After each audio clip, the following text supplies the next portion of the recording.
바로 본론입니다. 옛사람을 벗고 새 사람을 입은 성도가 왜 그렇게 치열하게 싸우며 거룩함을 추구하며 살아가야 합니까? 본문이 말씀하고 있는 첫 번째 이유는 우리들의 인생에 반드시 마침이 있고요, 또 그래서 하나님 앞에 평가를 받는 시간이 있기 때문이라는 거예요. 끝이 있다는 겁니다. 그리고 그곳에서 하나님의 심판과 또 하나님의 평가를 받게 될 것이기 때문에 그 시간을 유념해서 오늘 거룩한 수고를 살아내라는 거죠. 자, 첫 번째는 그 삶을 위해서 네 가지를 얘기하는데 세 가지인데요. 음행입니다. 강단에서 다루기가 참 버거운 주제인데 본문 3절은 이렇게 시작하고 있어요. 음행과 온갖 더러운 것과 탐욕은 너희 중에서 그 이름조차도 부르지 말라. 이는 성도에게 마땅한 것이라 봐라. 이렇게 말씀하죠. 5절에도 똑같은 내용이 나옵니다. 또 그 일의 최종 결과도 말합니다. 합독해 보시겠습니다. 너희도 정녕 이것을 알거니와 음행하는 자나 더러운 자나 탐하는 자 곧 우상 숭배자는 다 그리스도와 하나님 나라에서 기업을 얻지 못하리니. 분명합니다. 음행의 죄 속에 살고 있는 이들은 결단코 하나님의 나라 거기에서 기업을 얻지 못한다는 말씀이에요. 여러분, 사실 이 말씀이 에베소 교회 성도들에게 주어질 때 그 에베소에 살고 있던 사람들은 이 말씀이 쉽게 이해되거나 쉽게 들리는 말씀이 아니었어요. 1세기 에베소는 그 당시 거대 도시입니다. 약 25만 명이나 되는 사람들이 살고 있다고 전해지는데요. 전형적인 헬라 도시로서 중앙에 위치한 다이아나 신전을 중심으로 해서 정치, 종교, 문화, 경제 등 화려한 문명을 꽃 피웠습니다. 특히 그 중앙에 있는 그 신전이 중요했어요. 그들은 그 신전을 중심으로 정치를 했고요, 문화생활을 누렸고요, 은행이죠, 심지어 경제활동까지 했습니다. 그런데 여러분, 우리가 주의해야 될 사실은 그 신전 안에는 성창이라 불리우는 여인들이 늘 상주하고 있어서 누구든지 그 신전에 가서 종교 행위에 참여할 때에는 그녀들과 더불어 음란한 행위들을 해야 했다는 것입니다. 그건 그들의 일상이었어요. 그들 종교 행위의 한 부분이요, 그들의 정식 커리큘럼 속에 있는 일이었어요. 너무 자연스러운 일이었다는 거예요. 그런데 그런 곳에서 태어나 그런 곳에서 자라나 매일매일 그렇게 살고 있던 에베소의 성도들에게, 거기에서 예수 믿은 이들에게 사도 바울이 말합니다. 이제 예수를 믿고 새 사람이 되었으니 분명히 알아라. 그것은 사실 끔찍한 결과를 가져오는 죄이다 라고 말입니다. 그 행위에는 심판이 따른다는 거예요. 그런 이들은 결국 하나님의 나라를 기업을 얻지 못한다는 겁니다. 그러니 그 사람들에게는 이 말씀이 충격이었을 겁니다. 여러분, 음행이 무엇입니까? 음행은요, 배우자 이외의 사람과 어떤 형태로든 성적인 관계를 맺는 거죠. 오늘날은 그 행위가 더욱 다양해졌습니다. 하지만 그게 무엇이 되든 하나님의 말씀은 단호합니다. 죄라는 겁니다. 물론 그때나 지금이나 세상 사람들은 이구동성으로 이야기하죠. 그게 무슨 죄냐? 다 그러지 않느냐? 요즘 그 정도는 애교다. 통계를 봐라, 사회 분위기를 봐라, 영화를 봐라, 드라마를 봐라. 내가 아는 사람 누구도 그러고 또 누구도 그런데 뭘 그러냐? 그런데 여러분, 그 사람들의 말을 듣지 마시고 대신 하나님의 말씀을 듣고 따르는 지혜로운 성도들이 되시기를 바랍니다. 속지 마십시오. 그것은 반드시 끔찍한 결과를 낳는 죄예요. 사탄은 우리에게 늘 이걸 요구해요. 순간의 즐거움과 영원한 하나님의 나라를 맞바꾸라고 계속해서 우리를 유혹합니다. 그러나 요셉처럼 여러분, 순간의 즐거움과 하나님 앞에서 삶, 그것들을 피하는 그런 분들이 지혜롭죠. 다니엘처럼 뜻을 정하시고 새 사람을 입은 자로 그 다음의 여정을 시작하셔야 돼요. 따라해 주십시오. 음행은 치명적인 죄입니다. 5절 경고의 말씀을 다시 들어보세요. 너희도 정녕 이것을 알거니와 음행하는 자나 더러운 자나 탐하는 자 곧 우상 숭배자는 다 그리스도와 하나님 나라에서 기업을 얻지 못하리라. 여러분, 우리들이 열심히 인생길을 걸어갔잖아요. 우리 인생길의 마지막 순간에 심판이 있다는 거예요. 하나님의 평가가 있다는 거예요. 우리 중에 누군가는 그러므로 그 일로 인해서 하나님의 나라를 얻지 못할 수도 있음을 기억하십시오. 그래서 우리가 그 지점을 기억하고 오늘 거룩한 삶을 살아내기 위해서 몸부림을 치고 있는 거죠. 이어지는 말씀은 그 음행에 이어 부도덕한 말에 관한 겁니다. 4절도 같이 읽습니다. 누추함과 어리석은 말이나 희롱의 말이 마땅치 아니하니 오히려 감사하는 말을 하라. 여러분, 말을 조심하라. 지난번에도 다루었는데요. 오늘은 특별히 음행하는 말, 쌍스러운 말, 공동체를 세우는데 유익이 되지 않는 말, 남을 희롱하는 말 등등은 하나님의 자녀에게 어울리지 않으니 그것 삼가라 라는 권면이죠. 에이, 목사님 친구끼리 재밌어서 그러는 건데요. 여러분 재미로라도 그런 말을 하지 않도록 애를 쓰시기를 권합니다.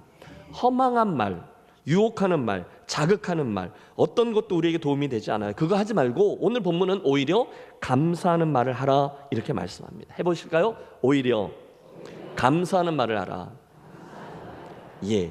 6절도 계속 말에 대한 권면이에요.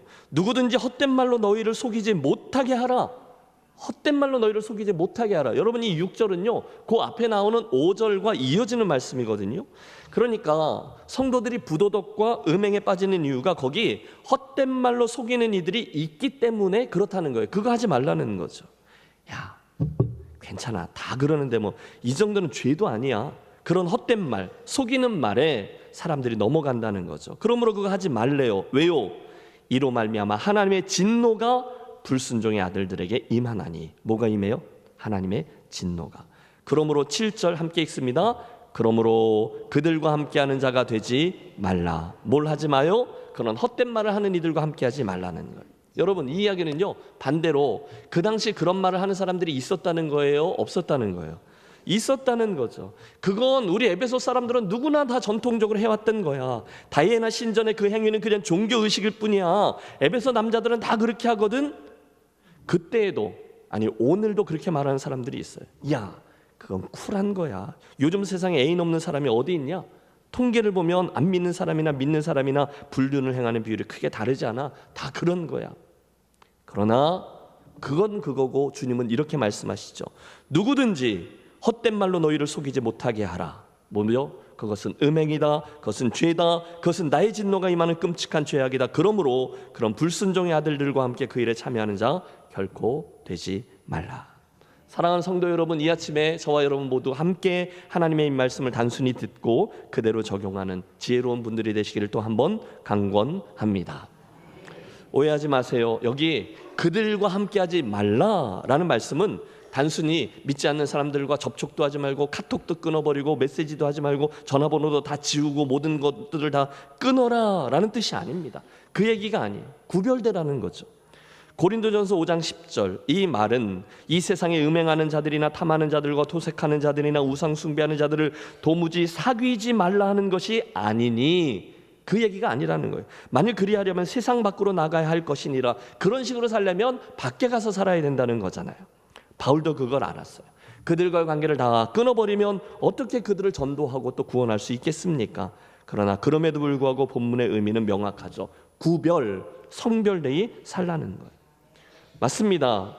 우리가요 믿지 않는 사람들과 함께 자리할 수 있죠. 아니 교제해야죠. 여러분 동창회 가셔야죠. 이러저런 만남들 하셔야죠. 그래야 복음도 전하고 권면도 하죠. 그러나 그들과 교제하면서 함께 동화되지 말라는 거죠. 경상도 말로 정신을 단디해야 한다는 거죠. 특별히 본문의 이 말씀은요 그들과 이 음행, 더러운 말, 그리고 세 번째도 있어요. 탐욕, 탐하는 것을 함께 하지 말라는 거예요. 그러므로 여러분 이 시간 생각해 보십시오. 오늘날 여러분이 신앙생활에 나가시는데 여러분의 그 신앙생활의 걸음을 방해하고 자꾸 유혹의 자리로 여러분을 이끄는 친구가 있습니까? 허망한 말, 탐욕의 자리로 여러분을 이끄는 친구요. 친하니까, 어렸을 때부터 봤으니까 쉽지 않죠. 그때 여러분 정신을 똑바로 차리고 그들을 사랑하고 불쌍히는 여기지만 동화되지 않는 지혜로운 분들이 되시기를 또 한번 권합니다. 정리합니다. 사도 바울은 새 사람을 입은 우리에게 거룩함을 따르는 삶을 살라 권면합니다. 이유가 있어요. 첫째, 우리의 삶에는 마침이 있고 하나님의 나라를 기업으로 받느냐 못 받느냐의 결과가 따르기 때문이라는 거죠. 두 번째 이유는 8절에 이어집니다. 우리가 왜 거룩함을 추구하는 새 사람으로 살아야 합니까? 함께 8절 읽습니다. 너희가 전에는 어두움이더니 이제는 주 안에서 빛이라. 빛의 자녀들처럼 행하라. 아멘. 여러분 하나님이 우리를 누구의 자녀라고 불러요? 빛의 자녀라는 거예요. 그러므로 당연히 빛의 자녀들처럼 행하라는 거예요. 이렇게 한번 해보시죠. 나는 빛의 자녀입니다. 믿습니까? 여러분 내가 한 게 아니야. 하나님께서 하신 거죠. 이 정체성을 기억하는 것은 굉장히 유익합니다. 왜냐하면 내가 누구인지를 알면 그 삶의 방향들과 행태들을 결정할 때 그게 굉장히 큰 영향을 미치기 때문이죠. 잊지 마세요. 여러분은 어떤 순간의 선택에도 내가 하나님의 자녀이지 빛의 자녀이지를 기억하시라는 거예요. 여러분, 정체성 얘기를 하는 거예요. 나는 하나님의 자녀가 되었습니다. 나는 지금 빛의 자녀입니다. 그걸 유념하고 긍지를 가지면 순간 우리는 정말로 빛의 자녀로 살아갈 수 있게 될 줄로 믿습니다. 어떻게요? 이어지는 9절에 그 구체적인 방식이 나와요. 같이 읽습니다. 빛의 열매는 모든 착함과 의로움과 진실함에 있느니라. 아멘. 빛의 자녀로 사는 게 어떤 겁니까? 이 세 가지가 우리 삶의 열매로 맺히는 삶이라는 거죠. 따라서 정작 문제는 오늘 내 삶에 이 세 가지가 맺히고 있는가를 점검하는 거죠. 첫 번째 것은 착함이라는 열매입니다. 무슨 열매요? 착함. 여기 나오는 이 착함, 착하다라는 말은 로마서 5장에 등장하는 선함이나 갈라디아서 5장에 나오는 양선과 동일한 의미예요. 우리가 다른 사람들을 대할 때 관대하게 행하는 행실을 뜻합니다. 쉽게 말해 다른 이들을 늘 호의적으로 대하는 거예요. 선대하는 거예요. 그게 착함이죠. 어떠세요? 여러분 예수를 얼마나 믿으셨어요? 1년 믿으신 분, 2년 믿으신 분, 10년, 30년이 믿으신 분이 계실 거예요. 그런데도 별로 착해지지를 않으셨습니까? 문제라는 거예요. 에이, 목사님 제가 착한지 아닌지를 무슨 수로 판단합니까? 그렇죠? 그건요, 여러분 주변에 있는 분들이 여러분을 어떻게 평하시는지를 헤아려 보면 알 수 있어요. 예수 믿은 지 10년이 넘었는데 다른 사람이 나를 착한 사람으로 인정해 주지 않고 나만 만나면 슬슬 눈을 피하고, 그죠? 딴 데 가서는 나를 악착 같은 사람이라고 평한다면 나에게 분명히 문제가 있는 거죠. 여러분, 제가 정확히 말씀드릴게요. 예수 믿는데 다른 사람으로부터 착하다라는 평을 듣지 못했다? 그러면 여러분에게는 문제가 있는 거예요. 반드시 여러분의 삶을 점검해 보셔야만 합니다. 착함. 박정근 목사님이라는 분의 에베소서 설교집에 보면 거기 이런 예화가 나오는데 참 웃픈 이야기예요. 요즘은 안 그런데 전에는 복날만 되면 꼭 개 한 마리를 끌고 냇가로 내려가는 남정네들이 있었다는 거죠. 무슨 얘기인지 아시죠? 잘 모르세요? 물론 그때는 그럴 수 있었죠. 아니, 그런 일은 흔한 일이었어요. 그런데 그때 그 개를 미리 잡아갖고 가도 되고, 그렇지 않아요? 그런데 꼭 살아있는 놈을 끌고 내려가서 그 냇가에 가서 절단을 내는 거죠. 안 좋아요. 그런데 어느 날 교회의 집사들과 장로들과 목사까지 한편이 되어서 그 한 마리를 끌고 냇가로 내려갔는데, 그만 이 개가 순순히 운명을 받아들이지 않고 죽기 직전에 어떻게 그 줄을 끊고는 걸어마 나 살려라 하고 막 도망갔다는 거예요. 여러분 그 장면을 상상해 보세요. 그 불쌍한 놈이 그래도 그 순간에 어떻게라도 살아보려고 처절하게 도망을 쳤는데, 그럼 좀 놔둬야죠. 그런데 그렇게 되면 냇가에 있는 붕어를 잡아먹든지 아니면 닭을 사다가 끓여 먹든지 그러면 되는데, 그러지 않고 또 거기다 딴 사람들은 다 포기했는데 한 사람이 악착같이 쫓아가서 그 놈을 다시 잡아왔대요. 누구였을까요? 객관식으로 합니다. 1. 집사, 2. 장로, 3. 목사. 몇 번이요?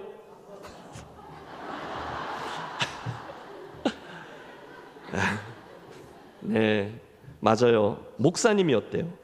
아니, 사명감도 투철하시지. 그 길을 잃은 양도 아닌데 그걸 그 개를 악착같이 쫓아가서 잡아가지고 가서 요리까지 해 드시는 그분을 보고, 야, 그 목사님 참 근성이 있으시대. 누가 그러겠어요? 아마 그 양반한테 걸리면 끝장나는 거야. 그러지 않겠습니까? 여러분, 저 같으면 그 교회에 무서워서 못 다닐 것 같아요. 아니요, 예수 믿는 사람은 그렇게 악착 같으면 안 되는 거죠. 예수 믿는 사람은 좀 선해야 합니다. 착해야 해요. 여러분, 그렇게 악착같지 않으셔도 돼요. 여러분 어떻게 생각하세요? 이 앞에 있는 김 목사 말입니다. 제가 착해 보이세요? 아니면 아까 그 개를 쫓아간 목사처럼 악착 같아 보이세요? 네, 감사합니다. 네, 감사해요. 그러면 여러분은 어떠세요? 여러분 주변에 계시는 분들이 여러분을 대하실 때 긴장하십니까? 아니면 좋아하십니까? 정직하게. 네, 건강하시네요. 네, 정직하게 생각해 보십시오. 주님도 너희는 세상의 빛이다 라고 말씀하실 때 그냥 빛이다 하고 끝낸 게 아니라 너희의 착한 행실을 보고 하나님 아버지께 영광을 돌리게 하라 하셨어요. 즉 빛하고요, 이 착함은 항상 같이 묶여서 이야기되고 있는 주제라는 거예요. 사랑하는 여러분, 여러분 주변에 계시는 분들로부터 그 양반 김해제일교회 다닌다던데 사람이 참 좋아. 꼭 그런 소리를 듣게 되시기를 바랍니다. 자, 본문에 등장하는 빛의 열매 두 번째 것은 의로움입니다. 이것도 해보시죠. 의로움. 여러분, 이 의로움은요, 내가 의로워져야지 해서 생겨나는 의로움이 아니라 예수님을 믿는 순간 하나님께서 우리의 믿음을 보시고 위로부터 입혀주시는 그런 관계의 의를 말해요. 그러면 예수를 믿으면 사람들이 나를 보고 그 의로움이 뭐구나를 느끼게 되어져야 한다는 건데, 앞서 말한 이 착함과 똑같죠. 10년을 예수 믿었는데 저 양반이 예수를 믿는 건지 아닌 건지 주변 사람들이 그를 통해서 하나님을 볼 수 없다면, 야, 저 사람 참 의롭다라지 않으면 그것 또한 문제라는 거죠. 사실 성경에 이 의의 문제가 나올 때면 항상 함께 연관되어 나오는 단어가 있는데 그것은 이입니다. 의로우냐 이로우냐, 이 두 가지는 늘 우리로 선택 앞에 서게 해요. 물론 우리가 둘 다 붙들 수 있으면 너무 좋죠. 그런데 많은 경우에는 한쪽만 선택해야 될 때가 종종 있어요. 그때 성도는 이를 택하는 이가 아니라 의를 택하는 사람인 줄로 믿습니다. 따라해 주세요. 빛의 자녀는 이가 아니라 의를 택합니다.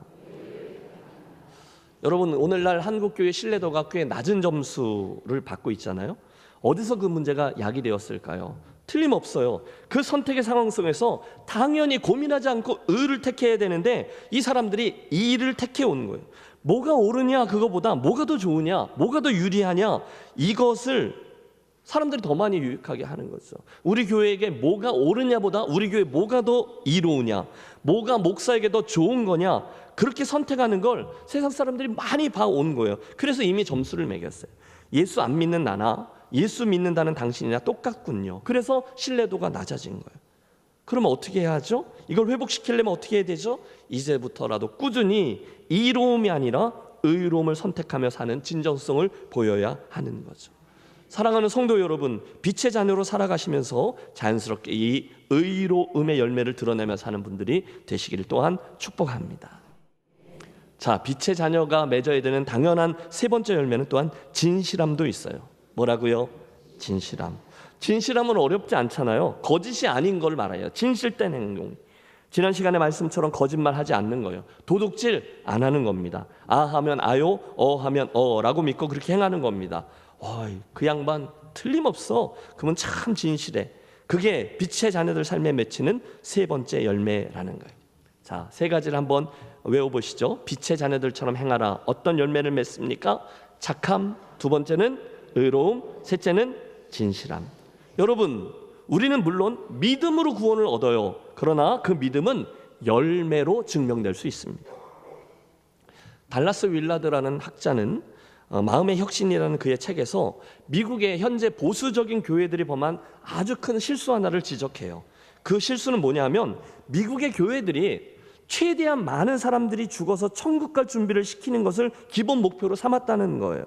물론 그것도 신앙의 한 측면이죠. 하지만 그 교회들이 오늘 우리들의 삶에 하나님의 사람답게 하나님의 사람됨을, 그 하나님의 나라를 임하게 하는 것이 아니라 사람들을 천국에 들여보내는 일을 목표로 삼은 결과 미국의 많은 그리스도인들이 그리스도를 닮지 않고도 그리스도인이 되는 길을 발견하도록 해주었다, 비평하는 거죠. 굉장히 통찰력이 있습니다.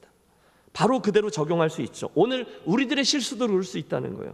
우리들의 관심을 죄 많은 이 세상은 내 집 아니네, 내 모든 보화는 저 천국에 있네, 그리고 우리들의 관심을 죽은 후 천국에 가는 것에만 둠으로 오늘 이곳에서 빛의 자녀로 살아야 되는 마땅한 책임을 망각하게 만들었다는 거예요. 그런데 그러면 안 된다는 말씀을 오늘 하는 거죠.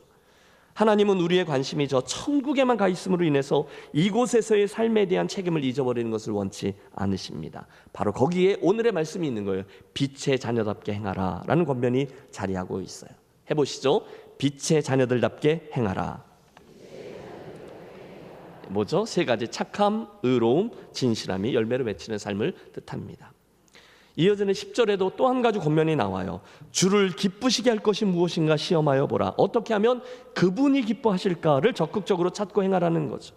주를 기쁘시게. 여러분, 같은 단어가 로마서 12장에도 나오잖아요.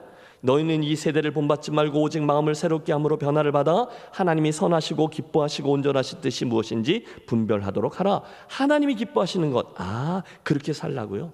아니, 그 뒤에 이어지는 11절에서 13절의 말씀은 우리를 향한 하나님의 기대가 나오고 있어요. 이것도 같이 한번 읽습니다. 너희는 열매 없는 어둠의 일에 참여하지 말고 도리어 책망하라. 그들이 은밀히 행하는 것들을 말하기도 부끄러운 것들이라. 그러나 책망을 받는 모든 것은 빛으로 말미암아 드러나나니 드러나는 것마다 빛이니라. 여러분, 이게 무슨 얘기예요? 일단 빛의 자녀들인 저와 여러분은 소극적으로 열매 없는 어둠의 일에 참여하지 말래요. 하지만 거기서 끝나는 게 아니라 적극적으로 도리어 책망하라. 그런데 빛으로 책망하라는 거예요. 이 세상의 죄와 잘못된 것에 대해서 상관없어, 나나 뭐 이렇게 하는 게 아니라 우리들이 바름을 이야기함으로 빛으로 그 잘못된 것을 드러내라는 거죠. 예수님도 똑같은 말씀을 하셨어요. 너희의 빛을 사람 앞에 비치게 하여 저희로 너희 착한 행실을 보고 하늘에 계신 너희 아버지께 영광을 돌리게 하라. 베드로 사도도 말씀합니다. 너희가 이방인 중에서, 우리들 얘기입니다, 그 이방인 중에서 행실을 선하게 가져 너희를 악행한다고 비방하는 자들로 하여금 너희의 선한 일을 보고 권고하시는 날에 하나님께 영광을 돌리게 하려 함이라. 무슨 얘기예요? 누군가가 죄를 짓고 있어요. 하나님이 없다고 생각해요. 상습적으로 어두운 일을 행하고 거짓을 말하고 그 삶에 전혀 예수 믿는 이의 열매가 없어요. 그때 어떻게 하라고요? 소극적으로는 그 자리에 함께하지 않는 거예요. 적극적으로는요, 우리가 선한 행실을 함으로 그들의 잘못이 드러내도록 하라는 거예요. 그게 뭐예요? 빛으로 하는 책망입니다. 드디어 오늘 말씀의 마지막 귀절인 14절에 이르렀어요. 여러분, 이 말씀을 오늘 나에게 주시는 설교의 결론으로 붙들며 함께 읽습니다. 그러므로 이르시기를 잠자는 자여 깨어서 죽은 자들 가운데서 일어나라. 그리스도께서 너희에게 비추이시리라 하셨느니라. 아멘. 사랑하는 여러분, 혹시 오늘 나는 예수 믿노라 하지만 그분이 보실 때 잠자는 자는 아닌가요? 그 왜 요나가 배 선창 저 아래 가서 잠들어 있을 때 하나님이 이방인 선장을 통해서 그를 깨우시잖아요. 잠자는 자여 어찌함이냐. 오늘의 사도 바울도 똑같이 말하는 겁니다. 잠자는 자여 깨어라. 죽은 자들 가운데서 일어나라. 할렐루야. 오늘 우리들의 문제가 무엇입니까? 영적인 게으름이잖아요. 영적인 나태함이에요. 그 결과 영적인 무력감 속에 빠져 있을 때가 많이 있어요. 그런데 그런 우리들에게 오늘도 하나님의 말씀으로 권면하시죠. 잠자는 자여 깨어라. 죽은 자들 가운데서 일어나라. 그러면 여러분 깨어나시고 일어나시고 새로운 방향을 향해서 다시금 정진하는 지혜로운 분들이 되시기를 축복합니다. 말씀을 맺습니다. 오늘의 본문은 우리에게 왜 그렇게 오늘 이곳에서 처절하게 몸부림을 치며 거룩한 삶을 살아야 하는지 두 가지 이유부터 말씀했어요. 첫째 이유가 뭐였죠? 우리에게 끝이 있기 때문이라는 거예요. 그리고 그곳에서 심판과 하나님의 평가가 있기 때문이라는 거예요. 그걸 기억하기 때문에 오늘 우리가 이 수고로운 삶을 사는 거죠. 믿습니까? 그래서 음행을 피하고 더러운 것과 탐욕과 악한 말을 피하며 살라는 거예요. 두 번째 이유, 우리가 왜 그렇게 살아야 합니까? 우리의 정체성과 관련이 있죠. 우리가 빛의 자녀들이기 때문이라는 거예요. 당연히 빛의 자녀들처럼 살기 위해서 거룩함을 유지하는 것이 맞다. 여러분이 빛의 자녀라는 사실을 절대로 잊지 마시기를 권합니다. 그때 그것을 증명할 수 있는 열매가 세 가지인데 착함, 의로움, 진실함. 여러분, 이를 위해 소극적으로는 이런 악한 것들을 피하시고요, 적극적으로는 하나님 기뻐하시는 것을 찾는 거죠. 여러분, 모르겠어요. 오늘 아침에 이 말씀을 함께 듣는 동안 하나님께서 나에게 깨어나라, 일어나라 라고 말씀하시는 게 나에게 주신 음성으로 들리신다면 얼른 예 하고 대답하신 후에 또 한번 결단하시기를 원합니다. 주님, 제가 빛의 자녀였군요. 깜빡했는데 그걸 기억하며 살겠습니다. 그 빛의 자녀답게 선함과 의로움과 진실함이라는 열매를 맺겠습니다. 성령님 도와주십시오. 여러분, 거룩한 결단이 있고 새 목표 지점을 향해서 출발하는 저와 여러분의 복된 주일 아침이 되시기를 주의 이름으로 축원합니다.